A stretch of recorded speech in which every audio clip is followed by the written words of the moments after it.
నమస్తే గురుగారు. శ్రీమాత్రే నమః. జనవరి మాసంలో వృషభ రాశి ఎలా ఉండబోతోంది? వృషభం వారికి కనుక చూసుకున్నట్లయితే అమ్మ, రాశ్యాధిపతి రాశి ప్రధానంగా రాశికి 12వ స్థానంలో గురువు ఉండడము, 11వ స్థానంలో రాహు ఉండడం జరుగుతుంది. కాకపోతే పంచమంలో కేతు ఉన్నందుకు ఫస్ట్ ఆఫ్ ఆల్ ఆలోచనలు ఏవైతే చేస్తుంటారో రకరకాల ఆలోచనలు చేయడము, రాజకీయంగా కొంతవరకు దెబ్బతిని ఉండడము, వృషభ రాశి వారు వాళ్ళ థింకింగ్ అర్థం కాదు. ఒక్కోసారి ఎట్లాంటి లాజిక్స్ వాడాలి, ఎలాంటి మాటలు మాట్లాడాలి, ఎక్కడ ఏం చేయాలనేది అర్థం కాని స్థితిలో ఉంటూ ఉంటారు. కొంచెం అంటే ఆలోచన స్థానంలో కేతు ఉన్నారు కాబట్టి. సో దానికి ఏంటంటే ఫస్ట్ ఆఫ్ ఆల్ దానికి సంబంధించినటువంటి కేతువుకి సంబంధించిన అధిష్టాన దేవత గణపతి ఆరాధన చేసుకుంటే ఒక పాయింట్, అంటే మనం ఏం చేస్తున్నామని ఒక క్లారిటీ వస్తుంది.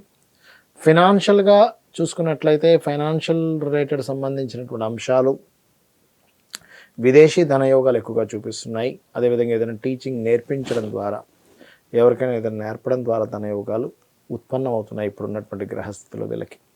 అలాగే కొత్త వ్యక్తులు పరిచయం అవుతారు, గృహయోగాలు ఉంటాయి. అందులో గృహ సంబంధించినటువంటి విషయంలో కూడా పర్టికులర్గా ఏంటంటే ఈ కాంబినేషన్ ఏదైతే ఉందో కొంచెం ఈ స్థలం కానీ గృహం కానీ తీసుకునేటప్పుడు తెలియని చిన్న ఘర్షణ ఉంటుంది. అంటే పక్క వాళ్ళలో వీళ్ళు కొంచెం ఆక్రమించడం కావచ్చు, ఇట్లాంటి కొన్ని ఘర్షణలు ఎదుర్కొంటారు వీళ్ళు. కాకపోతే ఈ మాసంలో గృహయోగము, విద్యాయోగము, రైతులకి, రియల్ ఎస్టేట్ రంగాల వారికి చాలా బాగుందని చెప్పుకోవచ్చు. సంతానం కోసం ప్రయత్నం చేసేవారు కొంత జాగ్రత్తగా ఉండాలి బికాజ్ ఆఫ్ పంచమంలో కేతువు వల్ల. అండ్ అలాగే సప్తమ స్థానంలో 2 గ్రహాలు ఉన్నాయి. ఎప్పుడైతే ఈ గ్రహాలు ఉన్నాయో ఇవి ఇచ్చేటువంటి రిజల్ట్స్ పర్టికులర్గా కనుక చూసుకున్నట్లయితే ఈ మాసంలో ఫ్రెండ్స్ వల్ల కానీ, మీడియేటర్స్ వల్ల కానీ సంబంధాలు కుదరడం, రిలేషన్స్లో కానీ సంబంధాలు కుదరడం జరుగుతుంది. అయితే ఎప్పటి వరకు ఇది అంటే ఆల్మోస్ట్ మీరు 8వ తేదీ ఫస్ట్ వీక్ లోపల వివాహ సంబంధాలు కుదిరే ఛాన్సెస్ ఎక్కువగా ఉన్నాయి. ఈ మాసంలో కాస్త చేసే ఉద్యోగ సంబంధించిన విషయంలో, ఎందుకంటే దశమంలో శని ఉన్నాడు కాబట్టి ఉద్యోగ ప్రయత్నాల్లో కావచ్చు, చేస్తున్న ఉద్యోగంలో కావచ్చు కాస్త ఎక్కువ స్ట్రెస్ అనేటువంటిది ఉంటుంది. ఇది వృషభ లగ్నము రాశి రెండింటికి పనిచేస్తుందండి, ఉంటుంది. ఆన్లైన్లో చేసేటువంటి బిజినెస్కి రాహు తోడ్పడుతున్నాడు. సో 11వ స్థానంలో రాహు ఉన్నాడు కాబట్టి ఇక్కడ కూడా వీళ్ళకి కూడా పంచమ కేతు ఉన్నాడు కాబట్టి పొరపాటును కూడా తొందరపడి ఫస్ట్ భూముల మీద, భూమికి సంబంధించిన నిర్ణయాలు, ప్రేమ వ్యవహారాలకు సంబంధించిన నిర్ణయాలు, ఫ్రెండ్స్ విషయంలో, రాజకీయాల విషయాల్లో చాలా జాగ్రత్తగా ఉండాలి. ఓకే, ఇక మీరు చేయవలసిన దేవతారాధన అంటే ఈ వృషభ రాశి వారు చేయవలసిన దేవతారాధన విష్ణువుని, గణపతిని ఎంత ఆరాధిస్తే అంత బాగుంటుంది, గుర్తుపెట్టుకోండి. అయితే గురువు గారు, మీరు ఇప్పటిదాకా గోచార ఫలితాలు చెప్పారు కదా, సో ఇవే చూసుకోవాలా ఇంకా వేరే ఏవైనా కూడా చూసుకోవచ్చా? గోచార ఫలితాలతో పాటు మన జన్మజాతక ఫలితాలను ఉంటాయమ్మా. అంటే మనం జన్మించినప్పుడు, ఇప్పుడు మీరు జన్మించారు, మీరు జన్మించినప్పుడు ఉన్న గ్రహస్థితి అనేది ఒకటి ఉంటుంది. ఇది ఎట్లా తెలుసుకోవాలి అంటే మీరు జన్మించినప్పుడున్న సమయం తీసుకోవాలి. దీని ద్వారా లగ్నం తెలుస్తుంది. లగ్నం ద్వారా ఏంటంటే మనిషి ఏమిటి, అసలు ఆ వ్యక్తి ఏమిటనే విషయం తెలుస్తుంది.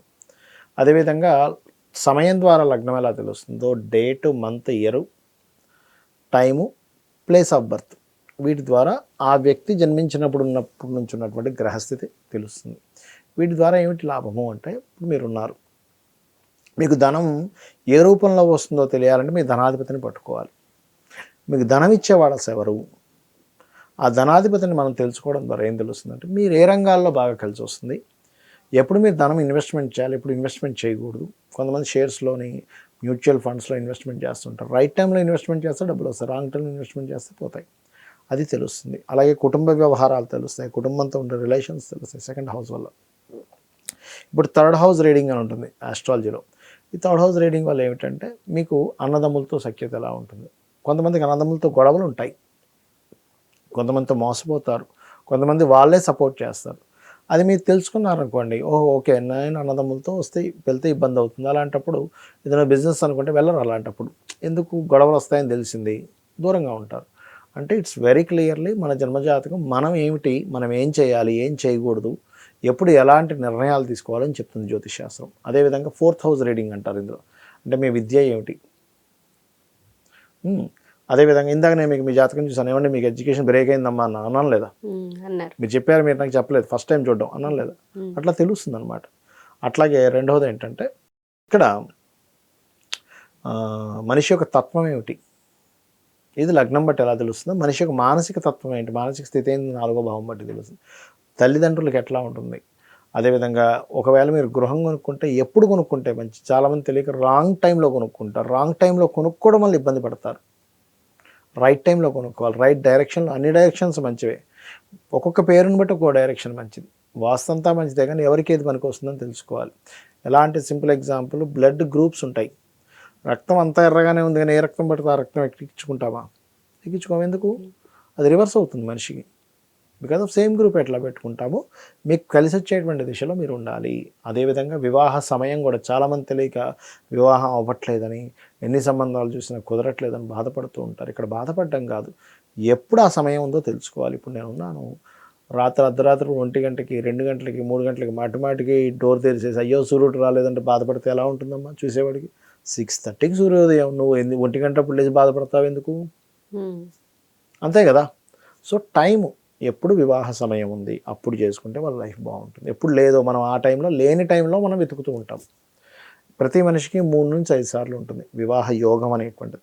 ఆ పర్టికులర్ టైమ్స్ ఎప్పుడు వచ్చాయో వాళ్ళకు ఉన్నటువంటి ఆర్థిక పరిస్థితిని, ఇప్పుడు వచ్చింది కదా టైం వచ్చింది కానీ చేసుకున్నాం, ఆర్థిక పరిస్థితి బాగోదు ఆ టైంలో, ఇంకోసారి ఇస్తాడు భగవంతుడు ఛాన్స్, ఇంకోసారి ఇస్తాడు. అలాగా గ్రహాల యొక్క కదలికల మూలంగా ఆ టైం చూసుకొని చేసుకోవాలి. అదేవిధంగా ఇన్వెస్ట్మెంట్స్ కావచ్చు, సంతాన అభివృద్ధి కావచ్చు, లేకపోతే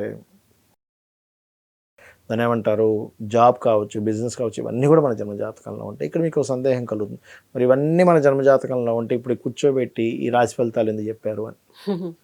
ఇది ఎలా అంటే అమ్మ, ఇప్పుడు మీరు ఉన్నారు, స్టూడియోకి వస్తున్నారు, అక్కడి నుంచి ఇక్కడికి రావాలి, ఒక అరగంట పడుతుందా మీ ఇంటి నుంచి ఇక్కడ రావడానికి? పడుతుంది. అదే బాగా ట్రాఫిక్ జామ్ ఉంది, ఎంత టైం పడుతుందమ్మా? గంట పట్టచ్చు. బాగా వర్షం పడుతుంది, ఎక్కువ టైం పట్టచ్చు కూడా. ఒకసారి వస్తున్న వెహికల్ ఆగిపోయింది, ఇంకెక్కువ టైం పట్టచ్చు. అంటే ఏమిటి, మీ చేతుల్లో లేకుండా ఇంకోటి బయట ఉండే పరిస్థితి కూడా మిమ్మల్ని ఆపుతూ ఉంటుంది. మీరు ఆరోగ్యంగానే ఉన్నారు, నడవగలరు, మాట్లాడగలరు, అంత ఆరోగ్యంగా ఉంది, ఏ ప్రాబ్లం లేదు, నేను కూర్చొని యాంకరింగ్ చేయడానికి నేను రెడీగానే ఉన్నాను. కానీ వచ్చే తోవ హాఫ్ అన్ అవర్లో రావాల్సింది 1 అవర్, 1.5 అవర్, ఒక్కోసారి 45 మినిట్స్ ఎందుకు పడుతుంది? బికాస్ ఆఫ్ మధ్యలో ఉండేటువంటి పరిస్థితి. ఈ పరిస్థితిని ఇలా ఉంది కాబట్టి, బయట బాగా వర్షం పడుతుంది కాబట్టి, లేకపోతే బయట ఎక్కువ ట్రాఫిక్ ఉంటుందేమో కాబట్టి నేను ఒక అరగంట ముందు బయలుదేరుతానని మీరు డిసైడ్ అయితే టైంకి రాగలుగుతారు, అదర్వైజ్ రాలేరు. ఈ పరిస్థితే గోచారం. ప్రజెంట్ ఈ మంత్ సిచ్యువేషన్ ఏమిటి, దీనికి నేను ఎలా ఉండాలి, ఎలా స్పందించాలి, ఎలా సిచ్యువేషన్స్ని ఎట్లాగా హ్యాండిల్ చేయాలి, ఎట్లా ప్లాన్ చేసుకోవాలి, ప్లానింగ్ని మీకు స్పష్టంగా చెప్పేది ఈ గోచారం. అందుకని గోచార ఫలితాలు చెప్పుకుంటూ మన జన్మజాతక ఫలితాలను చూసుకోవాలి.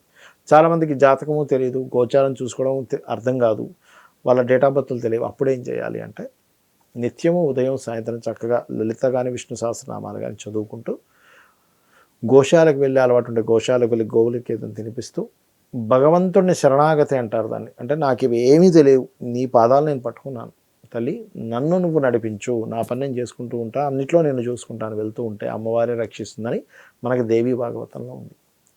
అంటే ఒక వ్యక్తి తన పూర్వజన్మ కర్మల చేత నుదుటి మీద ఒక రాత రాసుకొని వస్తాడు భూమి మీదకి.